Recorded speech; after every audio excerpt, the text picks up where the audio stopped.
UPSC 2022 में पटना की इशिता किशोर ने टॉप किया है। यूपीएससी के द्वारा जारी टॉपरों की टॉप 10 में बिहारियों का दबदबा रहा।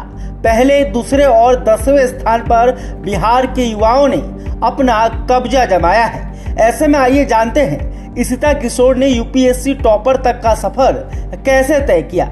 यूपीएससी की टॉपर इशिता किशोर भले ही यूपी के ग्रेटर नोएडा के जलवायु बिहार में परिवार के साथ रहती हैं, लेकिन वो मूल रूप से पटना सिटी की रहने वाली हैं। इशिता के दादा पटना सिटी के रहने वाले हैं, जबकि उनका ननिहाल मूल रूप से रोहतास जिला का सासाराम है। पटना की मूल निवासी इशिता किशोर ने देश के सबसे कठिन माने जाने वाली परीक्षा में टॉप किया।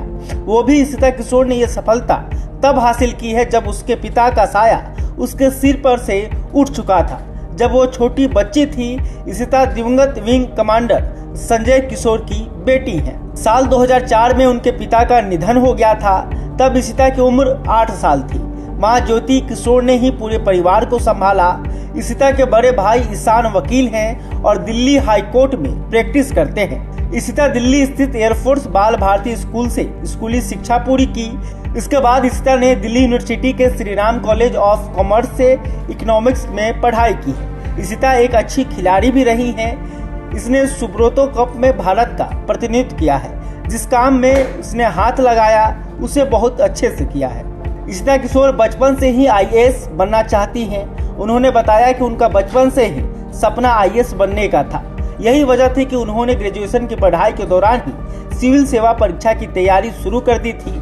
हालांकि खुद खर्च चलता रहे और परिवार को थोड़ा सपोर्ट मिले, इसलिए उन्होंने मल्टीनेशनल कंपनी में बतौर डेस्क एडवाइजर की नौकरी ज्वाइन की। यूपीएससी की सिविल सर्विसेज परीक्षा में उनका चयन हो सके, इसके लिए उन्होंने कई घंटों की पढ़ाई की और एक प्लान बनाया और उसी हिसाब से तैयारी की। इशिता ने पॉलिटिकल साइंस और इंटरनेशनल रिलेशन को ऑप्शनल सब्जेक्ट चुना है। इशिता ने कहा कि तैयारी करते वक्त हमें बहुत ईमानदार रहना चाहिए और बताना चाहिए कि कितनी तैयारी की है और किस स्टेज पर है। ऐसा इसलिए क्योंकि शैक्षिक योग्यताओं के अलावा आपको भावनात्मक रूप से बहुत मजबूत होना चाहिए।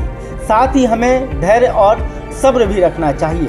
इशिता ने कहा कि परीक्षा और इंटरव्यू के लिए बहुत मेहनत की थी और जब इसका फल मिला बहुत खुशी भी हुई। तैयारी बहुत लंबी थी।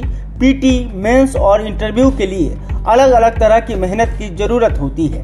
मेहनत करते रहना चाहिए और खुद पर विश्वास रखना चाहिए। इशिता किशोर ने कहा कि शुरुआती 2 अटेम्प्ट में पीटी की परीक्षा भी नहीं निकला।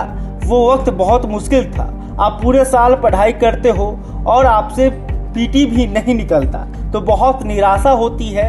मैं खुशकिस्मत थी कि दोस्तों और परिवार ने मेरा हौसला बढ़ाया, एहसास दिलाया कि मैं यूपीएससी क्रैक कर सकती हूँ। ये नहीं कहूँगी कि मैंने नहीं सोचा था कि पहली रैंक आएगी। मैंने टारगेट रखा था कि पहली रैंक ही लेकर आऊँगी। हम जब टारगेट बनाते हैं तभी उसे हासिल करते हैं। बहरहाल अभी तक आपने हमारे चैनल को सब्सक्राइब नहीं, तुरंत कर लें। इस खबर को लेकर, इशिता किशोर को लेकर आप क्या सोचते हैं कमेंट करके बता सकते हैं। वीडियो फेसबुक पर देख रहे हैं तो हमारे पेज को भी लाइक कर लें। बहुत बहुत धन्यवाद।